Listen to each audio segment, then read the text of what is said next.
The university president stood at the podium, her voice echoing through the auditorium filled with hundreds of people.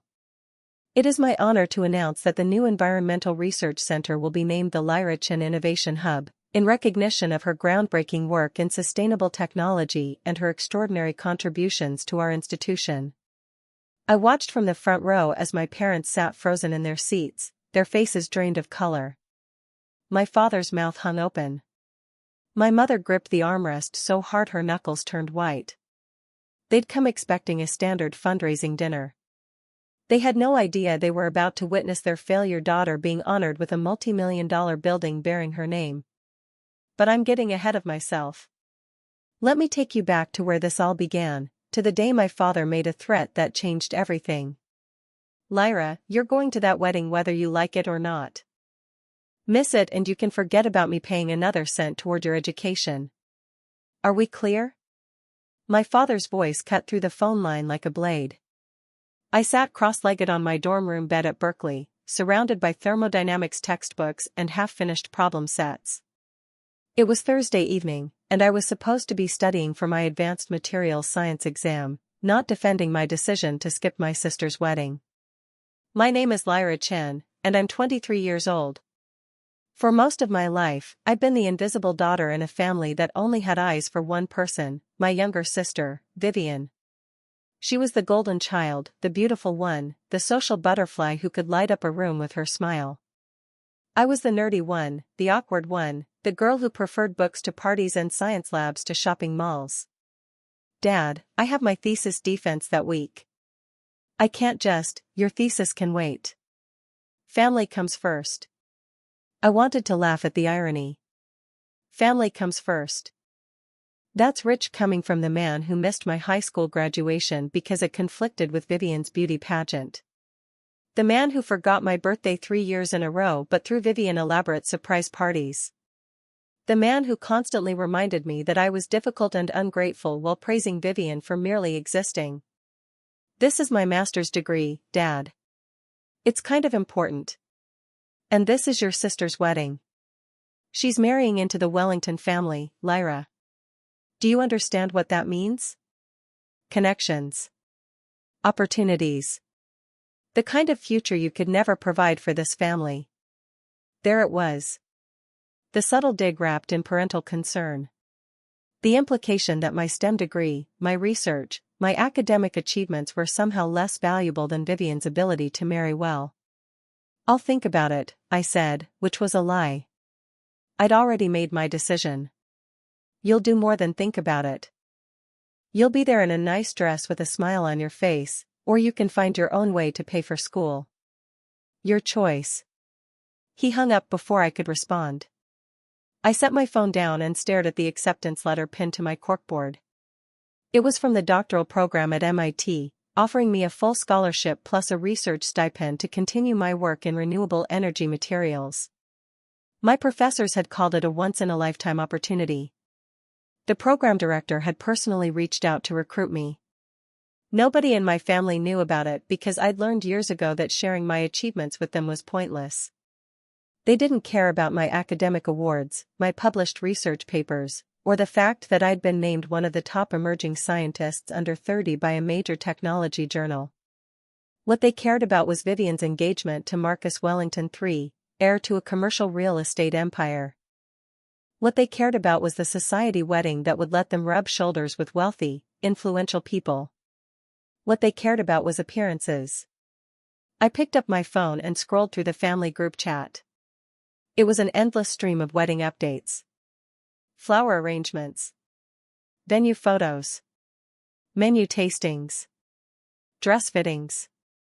My mother had sent approximately 300 pictures of Vivian in various white gowns, each one accompanied by gushing commentary about how stunning she looked, how lucky Marcus was, how this was the happiest day of their lives. Not once had anyone asked me about my thesis. Not once had anyone acknowledged that I was completing my master's degree a full year ahead of schedule. When I'd mentioned my defense date in passing, my mother had responded with, "That's nice, honey. Did you see the video of Vivian's dress fitting?" I'd stopped expecting anything different years ago. My roommate, Jasmine, walked in carrying 2 cups of coffee. She took one look at my face and knew something was wrong. Let me guess. Family drama? My dad's threatening to cut off my tuition if I don't go to Vivian's wedding. Jasmine handed me a coffee and sat on her bed. Didn't you already graduate? You're just waiting for the defense, right? Exactly. And even if I wasn't, I'd been paying my own way for the last 2 years. He paid for my first year and has been holding it over my head ever since. So why does he think he has leverage? Because I never told them I stopped needing their money. Jasmine raised an eyebrow. Why not? It was a good question. Why hadn't I told them? Maybe because part of me enjoyed knowing I'd succeeded without their help. Maybe because I wanted them to realize on their own that I was capable and strong. Or maybe because I was still holding out hope that one day they'd notice me, really notice me, and be proud. I don't know, I admitted. But I'm done playing this game. Over the next 3 days, I made a plan. The wedding was in 2 weeks, scheduled for the Saturday before my thesis defense. My father expected me to fly home to San Francisco, spend the weekend celebrating Vivian's perfect life, and then rush back for my defense on Monday. He expected me to prioritize their needs over mine, the way I always had. But this time was going to be different. I calculated exactly how much my parents had contributed to my education. First-year tuition, room and board, books. Total, $38,420. Over the next week, I worked extra shifts at the campus research lab, sold some equipment I no longer needed, and transferred money from my carefully managed savings account. By Friday, I had a cashier's check for $38,420 sitting on my desk. The wedding was on Saturday. I booked a flight for Friday evening, planning to arrive in San Francisco late at night. I'd drive to my parents' house Saturday morning, hand them the check, say what I needed to say, and leave. Clean. Final. No more leverage. No more guilt trips. No more treating me like I owed them my entire future for 1 year of support. Jasmine watched me pack. Are you sure about this? Once you do this, there's no taking it back. I'm sure. They've never seen me as anything more than the disappointing daughter. Maybe it's time I stop trying to change their minds and just accept it. For what it's worth, I think you're incredible. And anyone who can't see that is an idiot. I hugged her. Thank you. That actually means a lot. The flight to San Francisco felt surreal. I stared out the window at the clouds, rehearsing what I was going to say. I'd written it down, practiced it in the mirror, revised it a dozen times. But I still wasn't sure I'd be able to get the words out without my voice shaking. Part of me wondered if I should just mail the check and avoid the confrontation. It would be easier, less dramatic, less painful. But another part of me, the part that had spent 23 years being overlooked and dismissed, needed them to see me. Really see me. I needed them to understand that I didn't need them, that I'd made it on my own, and that their approval had stopped mattering a long time ago. I landed at 11:47 p.m. and took a rideshare to a hotel near the airport.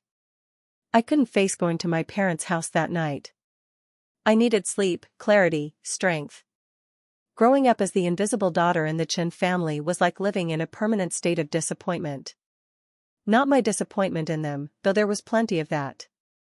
No, I'm talking about their disappointment in me. The disappointment that I wasn't pretty enough, social enough, feminine enough, normal enough.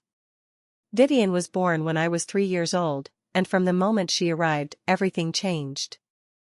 She was the baby everyone cooed over, the little girl with perfect features and an easy temperament. As we grew older, the differences between us became more pronounced.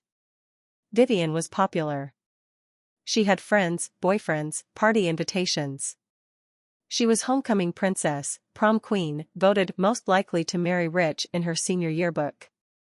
Our parents beamed with pride at every superficial achievement. I, on the other hand, was awkward and intense. I had a few close friends, mostly other science nerds. I spent my Friday nights in the robotics lab instead of at football games. I won regional science fairs, math competitions, and academic awards. My parents attended exactly 2 of my competitions, both times making it clear they were bored and ready to leave. When I won a full scholarship to UC Berkeley's engineering program, my father's response was, "That's good, I suppose. At least we won't have to pay for all 4 years." Not, "We're proud of you." Not, "Congratulations." Just relief that he wouldn't have to spend money on me. Vivian went to a state school and majored in communications, a degree she chose because it required the least amount of actual work.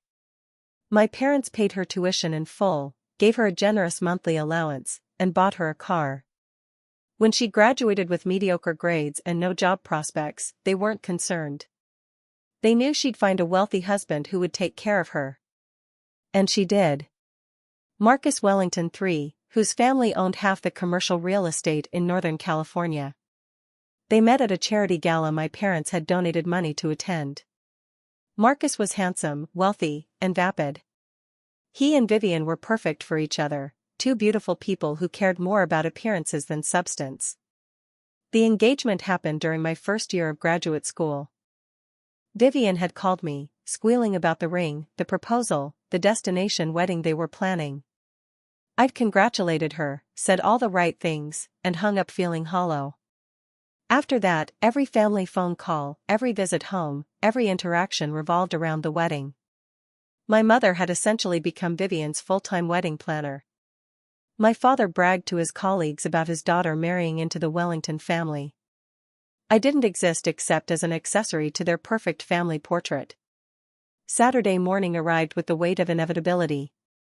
I woke up at 6 a.m., unable to sleep longer. I showered, dressed in simple black pants and a white blouse, and stared at myself in the mirror. I looked tired. I looked older than 23. But I also looked determined. The cashier's check was in an envelope in my purse. My hand shook slightly as I verified it was there. The wedding was at 3 p.m. at an exclusive venue in Napa Valley. I knew my parents would be at the venue by noon for photos and final preparations. I decided to go to their house instead, knowing I'd find them there mid-morning, probably stressed and rushing around. I arrived at 10:30 a.m. The house looked the same as always, a modest but well-maintained home in a nice suburb. The front yard was meticulously landscaped. My mother's car was in the driveway. I rang the doorbell, my heart pounding. My mother opened the door, already dressed in an expensive lavender gown, her makeup perfect. Her expression shifted from surprise to annoyance in a fraction of a second. "Lyra. What are you doing here?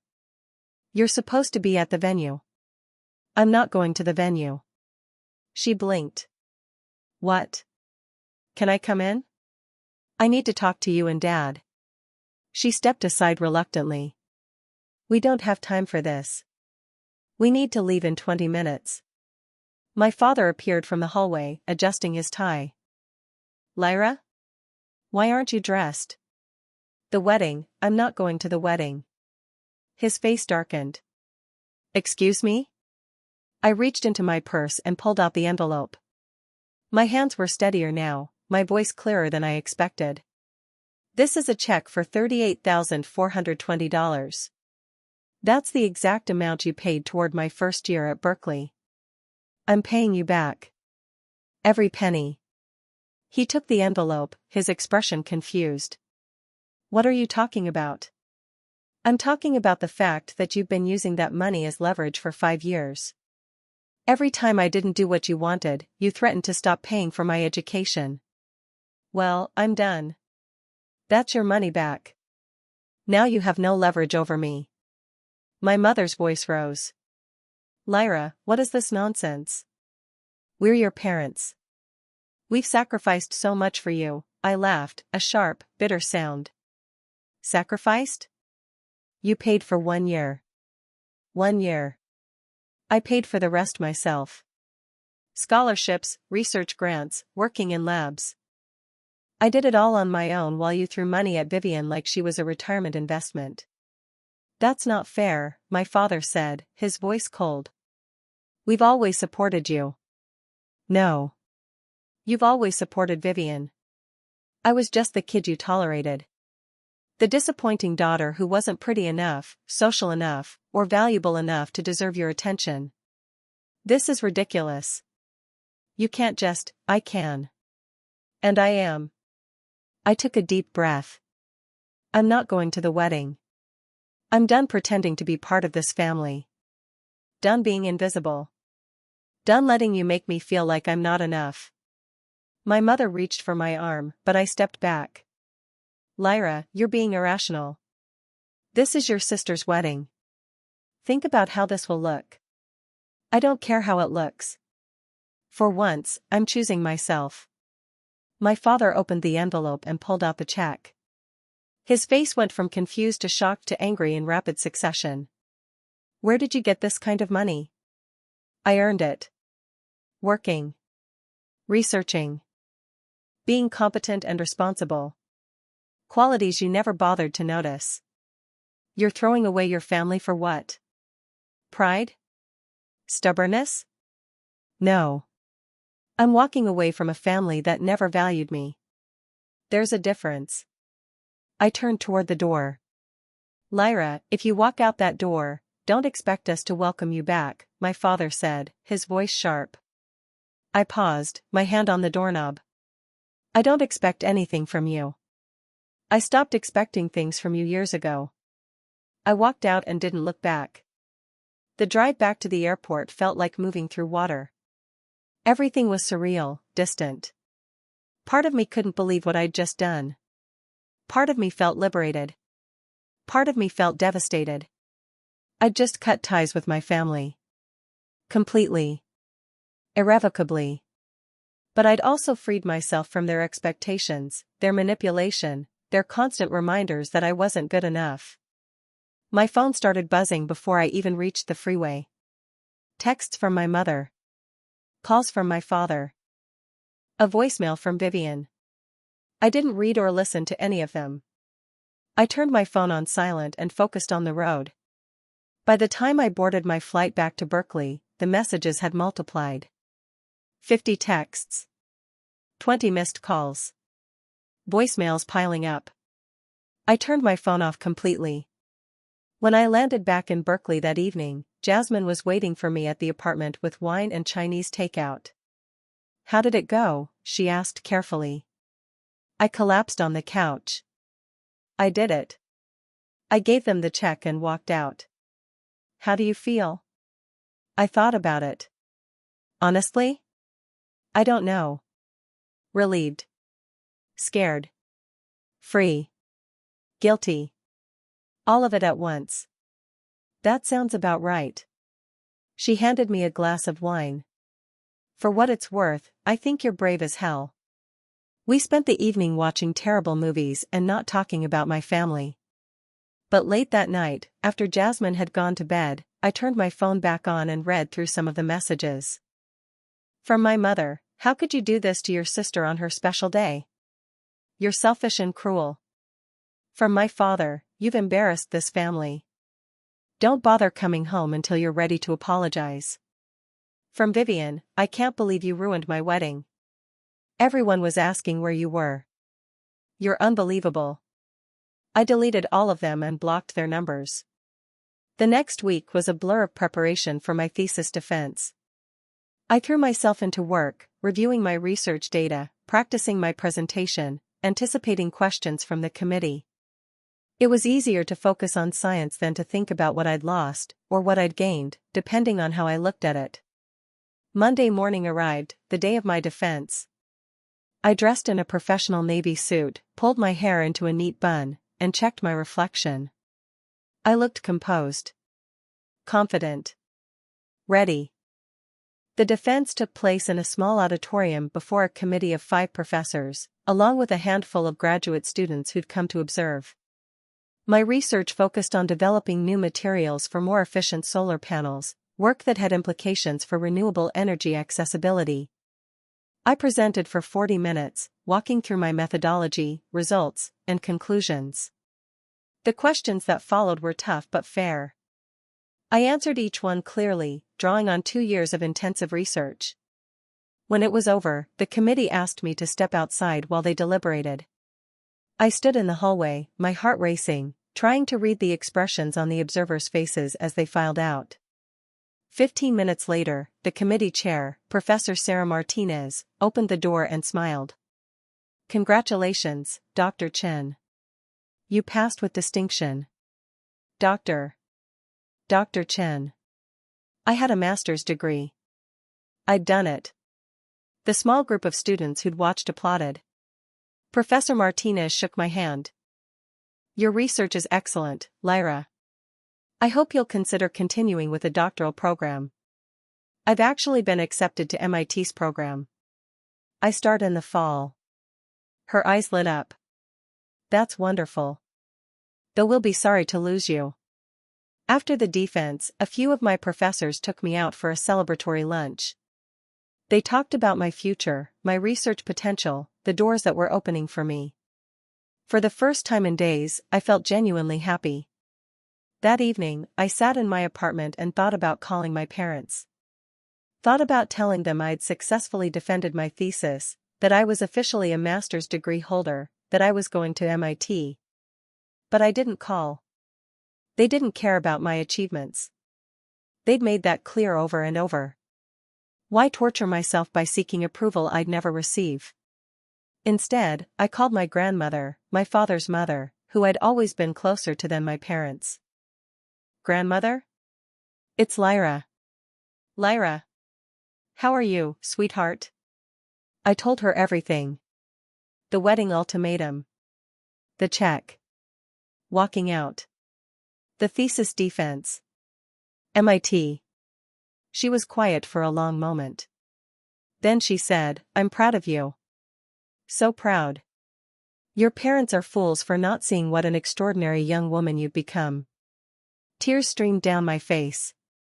"Thank you. You have no idea how much I needed to hear that. You listen to me, Lyra. You don't need their approval. You never did. You've built a beautiful life on your own merit, and that's worth more than any validation they could give you." We talked for over an hour. She asked detailed questions about my research, my plans for MIT, my dreams for the future. She actually listened. Actually cared. When we hung up, I felt lighter than I had in weeks. The summer before MIT was supposed to be a time of transition. I worked in a research lab at Berkeley, saved money, and prepared for the move to Cambridge. But I also struggled with the absence of my family. Not because I missed them, exactly, but because the shape of my life had changed. I'd grown used to the pattern of disappointment and dismissal. Without it, I felt untethered. Jasmine had graduated and moved to Seattle for a job. I found a small studio apartment near campus and spent my evenings reading, running, and trying to figure out who I was outside of my family's narrative. In July, my grandmother called with news. "Lyra, I need to tell you something. Your father's business is in trouble. He's been making some bad investments, and they're in serious debt." My father ran a financial consulting firm, something he'd built up over 20 years. Hearing it was struggling didn't surprise me.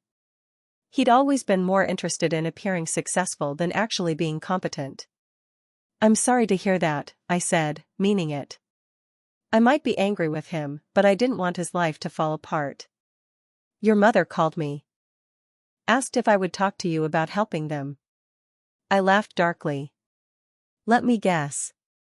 They want money?" They didn't say that explicitly, but I got the impression they're hoping you'll step in somehow. Step in? I'm 23 and about to start a doctoral program. What exactly do they think I can do? I don't know, sweetheart. But I wanted to warn you in case they reach out. They did reach out. 2 days later, my father called from a different number, one I hadn't blocked. "Lyra, we need to talk." "I don't think we have anything to talk about. Please. Just listen. The business is in trouble. I made some mistakes, and we're facing some financial difficulties. Your mother and I need some help getting through this." "And you thought of me? The daughter you dismissed and overlooked for 23 years? You're still our daughter. Family helps family. The hypocrisy was breathtaking. You mean family helps family except when I needed support? Except when I needed validation or encouragement or basic acknowledgement? Lyra, I know things have been difficult between us, but, difficult? You threatened to cut me off financially unless I attended a wedding. You've spent my entire life making it clear that Vivian is your priority and I'm just an afterthought. And now you want help? I'm asking you to be the bigger person. No. You're asking me to bail you out after you've spent years tearing me down. The answer is no. I hung up. He called back immediately. I sent it to voicemail. The calls continued for days. My mother left tearful messages about how they'd always loved me, how they needed me, how I was being selfish. Vivian sent angry texts about how I was abandoning the family in a time of crisis. I blocked them all. MIT was a revelation. The doctoral program was rigorous, challenging, and exactly what I needed. I was surrounded by brilliant people who valued intelligence and innovation. My advisor, Dr. Ellen Zhao, was a renowned expert in materials science and became both a mentor and a friend. The work was demanding. I spent long hours in the lab, running experiments, analyzing data, collaborating with other researchers. But it was fulfilling in a way nothing else had ever been. I was contributing to something meaningful, pushing the boundaries of what was possible in renewable energy technology. During my second year, I published my first major paper in a prestigious scientific journal. The research demonstrated a new method for manufacturing solar cells that were 40% more efficient than existing technology. It attracted attention from the scientific community and, unexpectedly, from the media. A technology blog interviewed me. Then a major newspaper. Then a cable news segment about young innovators. My grandmother called after seeing the news segment. Lyra. I saw you on television. You looked so professional, so articulate. I'm so proud of you. Thanks, grandmother. It's been a bit surreal. Have your parents seen it? I don't know. We haven't spoken in almost 2 years. Oh, sweetheart. I'm sorry. Don't be. I'm better off without them. But the truth was more complicated. Part of me wanted them to see my success. Wanted them to realize what they'd missed, what they'd dismissed. I wanted them to feel even a fraction of the pain they'd caused me. In my 3rd year, Dr. Zhao approached me with an opportunity. Lyra, how would you feel about presenting your research at the International Renewable Energy Conference in San Francisco? My stomach dropped. San Francisco. My hometown. The place I'd fled 3 years ago. Would that be appropriate? I'm just a doctoral student. You're not just anything. Your work is groundbreaking, and the conference organizers specifically requested you as a speaker. This is a major honor. I couldn't turn it down. This was the kind of opportunity that could define a career. I'd be honored to present. The conference was in October, 6 months away. I spent those months refining my presentation, preparing for questions, and trying not to think about the possibility of running into my family. San Francisco was a big city. The chances of actually seeing them were slim. But here's the thing about life, it doesn't care about probabilities. The conference was held at a downtown hotel, a massive event with hundreds of researchers, engineers, and industry leaders. My presentation was scheduled for the second day, in one of the larger conference rooms. I arrived at the hotel the day before, checked into my room, and spent the evening reviewing my slides. I barely slept, my mind racing with anticipation and anxiety. The next morning, I dressed in a black pantsuit, pinned my conference badge to my lapel, and made my way to the conference room. It was packed. Easily 300 people. I recognized several prominent figures in the renewable energy field. Dr. Zhao introduced me, highlighting my research and publications. Then I took the stage. For 45 minutes, I forgot about everything except the science.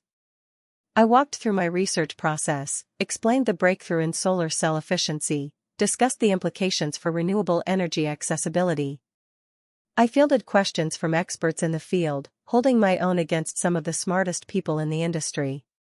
When it ended, the applause was genuine and sustained. Several people approached me afterward wanting to discuss collaboration opportunities. A venture capitalist handed me his card and said he was interested in funding research applications. I was riding high, feeling accomplished and validated. And then I saw them. My parents were standing near the back of the room, partially hidden behind a group of conference attendees. My mother wore an expensive dress and pearls. My father was in a suit that looked too tight on him. They were staring at me with expressions I couldn't quite read. Shock? Disbelief? Regret? Our eyes met across the room. I turned away and walked out through the side exit, my heart pounding. They found me 30 minutes later in the hotel cafe. I was sitting in a corner, trying to process what had just happened, when my mother appeared at my table. Lyra. Can we talk? I looked up at her, then at my father standing a few feet behind her. How did you even know I was here? We saw an article in the newspaper about the conference. Your name was listed as a speaker. We wanted to see you. You wanted to see me. I said it flatly, without emotion. After 3 years of silence, you decided to show up at my professional event? My father stepped forward. We didn't know you'd accomplished so much. We had no idea you were doing this kind of work. That's because you never asked. You never cared enough to find out. My mother sat down across from me, uninvited. We made mistakes, Lyra. We know that now. But we're still your parents, and we love you. Love? You don't even know me. You didn't know I'd finished my master's degree. Didn't know I was at MIT. Didn't know I was publishing research or speaking at conferences. You knew nothing because you never bothered to ask. We tried to reach out, my father said defensively. You blocked our numbers. After you spent months calling to ask for money. After you made it clear you only valued me for what I could do for you. My mother's eyes filled with tears. That's not true. We've always been proud of you. I laughed bitterly. Really? Name one thing I accomplished that you celebrated. One science fair I won. One award I received. One paper I published. Name one. They were silent. That's what I thought. I stood up. I need to go. I have meetings this afternoon. Lyra, please. My mother reached for my hand, but I pulled away. We want to be part of your life. We want to make things right. You can't make it right. The damage is done. I built a life without you, a good life, and I don't need you disrupting it now just because you're suddenly impressed by my resume. That's not why we're here, my father said, but his voice lacked conviction. Yes, it is. You saw my name in the paper, realized I'd become someone important, someone valuable, and suddenly you want a relationship. Where were you when I was nobody? When I was just your disappointing daughter who didn't fit your vision of success? Neither of them had an answer. I need to go, I repeated, and this time I walked away without looking back. That encounter shook me more than I wanted to admit. I'd convinced myself I was over my family, that I'd moved on and healed. But seeing them brought all the old pain rushing back. The years of being overlooked. The constant comparisons to Vivian. The feeling of never being enough. I called my grandmother that night from my hotel room. They showed up at the conference, I told her. I heard. Your mother called me. She was upset. Good. She should be. Lyra, sweetheart, I'm not defending what they did. They treated you terribly. But they're struggling right now, financially and emotionally. Your father's business went under. They lost their house. They're living in a small apartment and barely making ends meet. I think seeing your success made them realize what they lost when they pushed you away. Part of me felt vindicated. Part of me felt sad. Part of me felt angry that I still cared at all. They made their choices, grandmother. I made mine. I'm not responsible for fixing their mistakes. I know. And I'm not asking you to. I'm just telling you what's happening in their lives so you have the full picture. Thank you for letting me know. But my answer is still no. I'm not opening that door again. But life, as I've learned, has a way of forcing doors open whether you want them to or not. 3 months after the conference, Dr. Zhao called me into her office with news. Lyra, I have something extraordinary to tell you. The university has received a major donation from an anonymous donor to fund a new environmental research center. And the donor has specifically requested that the center be named after you. I stared at her, certain I'd misheard. What? The Lyra Innovation Hub. It's going to be a state-of-the-art facility for renewable energy research. $10 million. And the donor wants you to be the lead researcher once it's completed. My mind was reeling. Who's the donor? They've chosen to remain anonymous. But they specifically mentioned your work as the inspiration for the donation. I couldn't process it. A building. With my name on it. $10 million. When will it be announced? There's going to be a formal announcement next month. A gala event with university leadership, major donors, press. You'll need to give a speech. The gala was held at a prestigious venue in Cambridge. I wore an emerald green dress, my hair styled elegantly, feeling like I was playing dress-up in someone else's life. Important people kept approaching me, congratulating me, talking about the significance of the research center. And then the university president took the stage for the announcement. That's when I saw them. My parents were sitting in the third row, dressed formally, looking completely out of place among the wealthy donors and academic elite. My heart started pounding. How were they here? Why were they here? The president began her speech, talking about the importance of renewable energy research, the university's commitment to innovation, and then, it is my honor to announce that the new Environmental Research Center will be named the Lyra Innovation Hub, in recognition of her groundbreaking work in sustainable technology and her extraordinary contributions to our institution. The room erupted in applause. I stood as people turned to look at me, smiling, clapping. I looked at my parents. My mother was crying. My father's face was a mixture of pride and shame. After the formal announcement, there was a reception. I was surrounded by well-wishers, but I kept watching my parents from across the room. They stayed on the periphery, not approaching, just watching. Finally, during a lull in the conversations, my grandmother appeared at my side.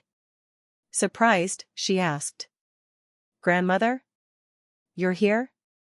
I wouldn't miss this for the world. You've earned this, Lyra. Every bit of it. Did you know my parents would be here? I may have mentioned the event to them. I thought they deserved to see what you've accomplished, even if they don't deserve to be part of your life. I hugged her tightly. Thank you. For everything. For always believing in me. That was the easy part, sweetheart. You made it easy to believe in you.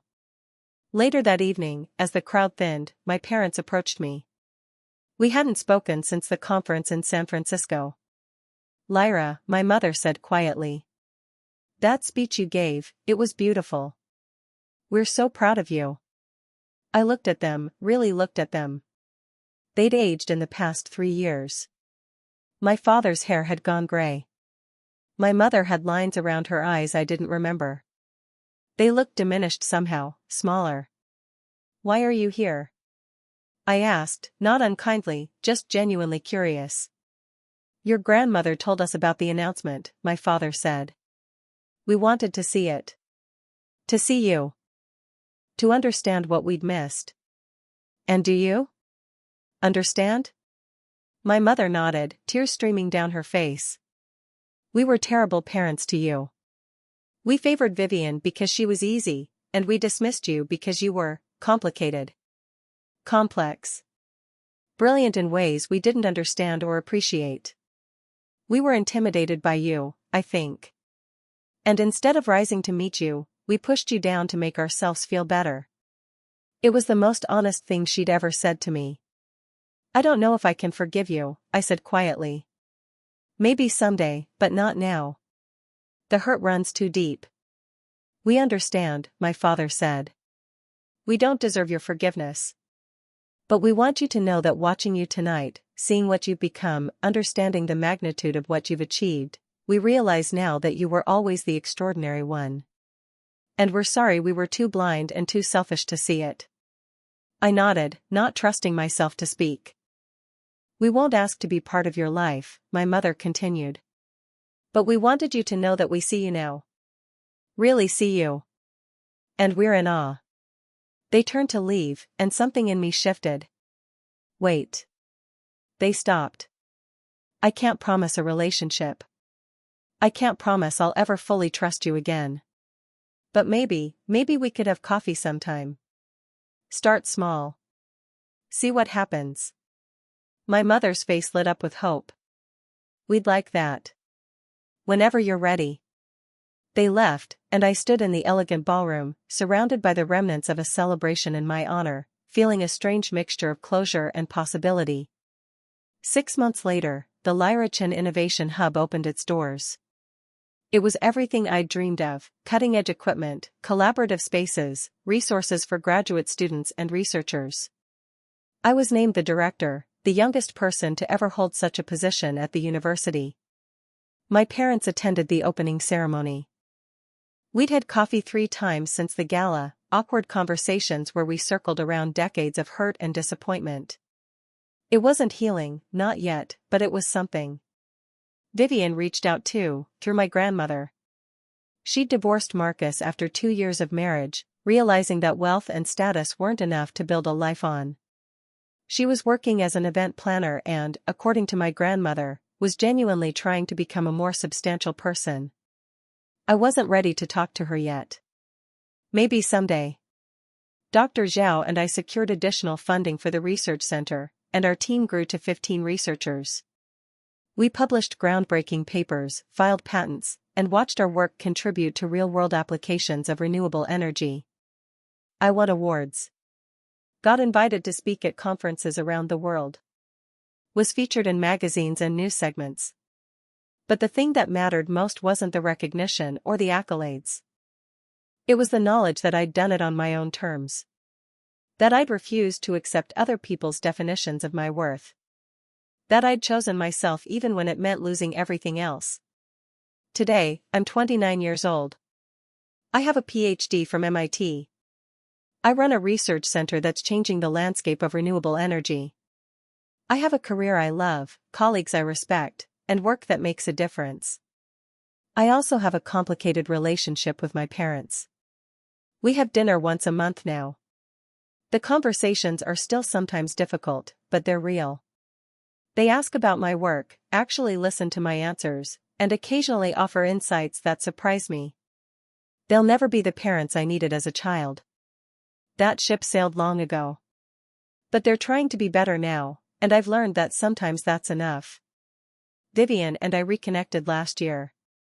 She apologized for everything, took responsibility for her part in the family dynamics, and we've been slowly rebuilding a relationship based on honesty rather than competition. My grandmother, who's now 86, attends every major event in my life. She's the one who always believed in me, always saw my potential, always reminded me that my worth wasn't determined by other people's inability to recognize it. If I could go back and talk to the 23-year-old version of myself, the girl sitting in her dorm room staring at that threatening phone call from her father, I'd tell her this: you're about to do something terrifying. You're about to walk away from the only family you've ever known.